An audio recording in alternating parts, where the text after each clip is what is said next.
Ajmer dairy के chairman Shri Ramchandra ji Chaudhary साहब से निवेदन करूंगा कि अखिल भारतीय जाट विश्राम स्थली पुष्कर के इस अधिवेशन को आप संबोधित करें।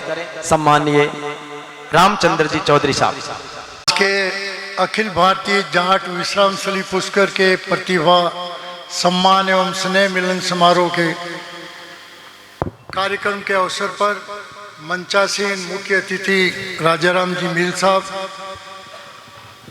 हरिराम जी, रामकरण जी सा, रामस्वरूप जी सा, मंच पे विराजमान तमाम मेरे सम्मानीय देवतुल्य जो है सम्मानीय साथियों, सामने विराजमान मेरे मालिकों, सबको मेरा प्रणाम। ये बात सही है कि बच्चों ने बहुत मेहनत की होगी। ये बात सही है कि गांव से उठे हुए बच्चे को ऊपर जाने में बहुत कठिनाई होती है। आप लोगों ने लगता 20 से 30 के बीच में तो अपने ही लोगों ने सारी साफ ही कर दी थी। 21, 22, 29, 30 सारी पोस्टें अपनी आई है। अच्छी बात है, बहुत खुशी है। मैं आपको छोटा सा 2 मिनट में मेरा परिचय दे रहा हूँ। मेरा भी जन्म गांव देवास, अजमेर भिलवाड़ा और राजसमंद के बॉर्डर पे गांव में हुआ है।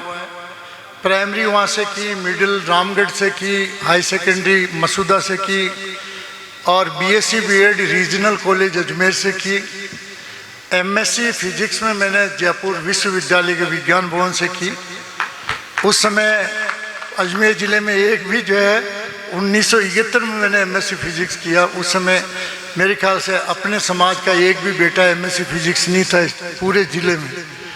और खेल कूद में भी जो है नेशनल लेवल पर ब्रॉन्ज मेडल मिला मुझे जनवरी 1968 में।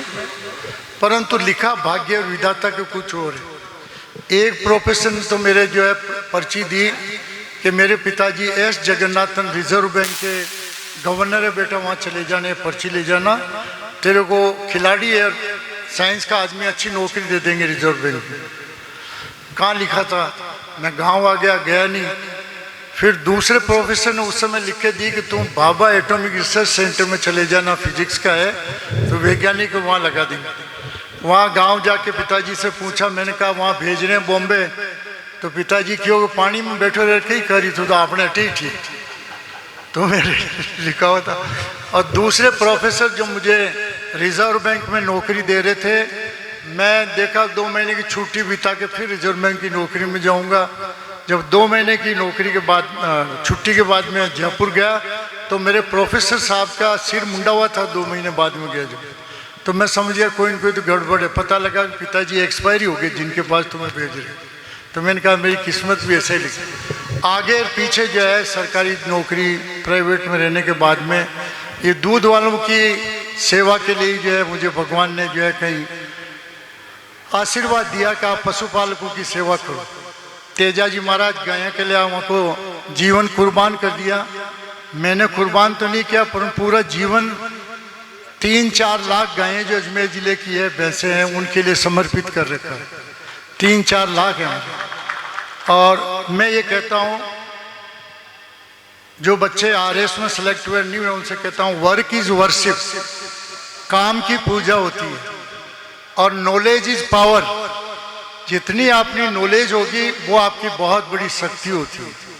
तीसरा जो है सेल्फ कॉन्फिडेंस, आत्मविश्वास मजबूत होना चाहिए कि भाई ये काम करना है तो मैं करना ही है मुझे। और मारवाड़ी में कहावत है मन के हारे हार है, तो वो कहावत भी सही है, मन के जीते जीत। तो मन में ठान लिया कि करना तो करना है। अजमेर डेयरी का ये प्लांट बना 350 करोड़ का।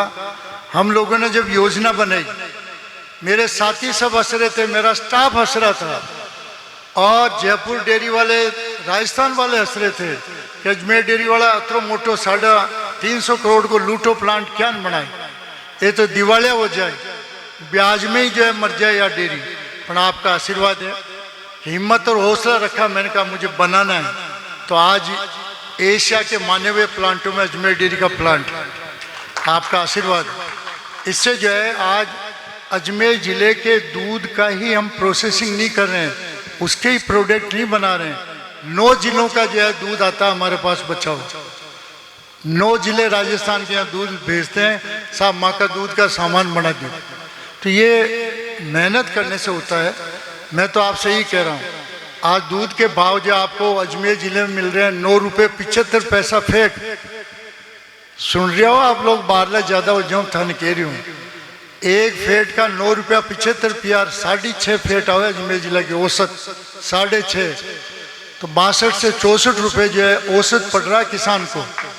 ये अजमेर जिले के पशुपालकों के लिए राजस्थान नहीं, हिंदुस्तान नहीं, दुनिया का मोबाइल घुमा लो, इतना बड़ा भाव ऑस्ट्रेलिया में नहीं मिल रहा है, यूरोप में नहीं मिल रहा है, अमेरिका में नहीं मिल रहा है, ऑस्ट्रेलिया में भी नहीं मिल रहा है। इतना बढ़िया भाव इसलिए देते हैं कि यहाँ के पशुपालक छोटे किसान हैं, लघु सीमांत किसान हैं, और यहाँ की जो है प्राकृतिक स्थिति अजमेर जिले की ऐसी है, अरब सागर का मानसून आता है तो ये मध्य में पड़ता है, यहाँ आते आते मानसून खत्म हो जाता है। बंगाल का मानसून आता है तो आते आते यहाँ खत्म हो जाता है। हर 1-2 साल में यह काल पड़ता है। तो पशुपालन ही एकमात्र साधन है, पशुपालन ही उनकी आजीविका का साधन है। और जब मैं करीबन आज मुझे 50 साल हो गए डेयरी मूवमेंट में आंदोलन, धरना, प्रदर्शन, 1974 से 90 तक तो आंदोलन, धरना और प्रदर्शन किया कि जिले में मजबूत मतलब जो है पशुपालकों के इरादे बने कि हमें पशुपालन में रहना है, अच्छी नस्ल हो। आज अजमेर जिले में गायें, गिर गायें जो है 2.5 लाख की गायें बिकी है अभी थोड़े दिन पहले काशीर साइड में। तो ये नस्ल हमने 50 साल 40 साल में तैयार की, और उसके लिए सेक्स सॉर्टेड सीमेंट भी मंगाया। उसके लिए गुजरात से जो कम से कम 1200-1300 सांड बुला के यहाँ छोड़े, हरियाणा, गुजरात और इन स्टेट से जो है करीबन 4000 पाडे मंगाए।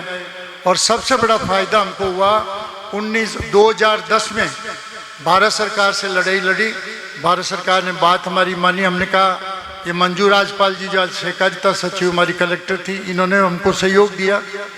हमने उनसे कहा कि आप जो है पशु खरीदने के लिए ऋण दो, ऋण में छूट दो।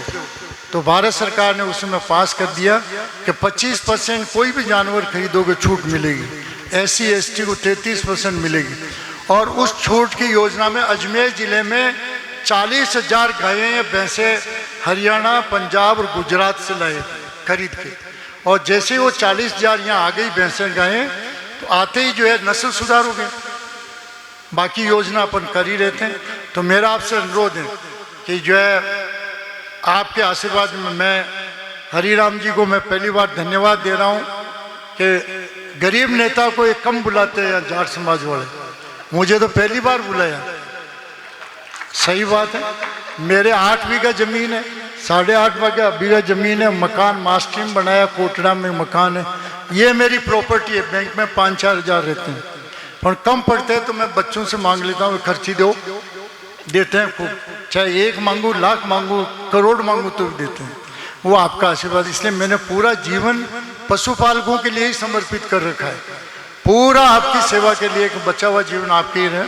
मैं ज़्यादा समय लगेगा मेरे ख्याल से, तो किवाड़ा साहब आगे हमारा डेयरी का फंक्शन भी 14 नवंबर को यहीं होगा, और राज्यपाल महोदय आ रहे हैं। उसमें आप लोगों को फुर्सत मिले तो आप भी पधारिए। किवाड़ा साहब भी संचालन करेंगे उस प्रोग्राम का। धन्यवाद।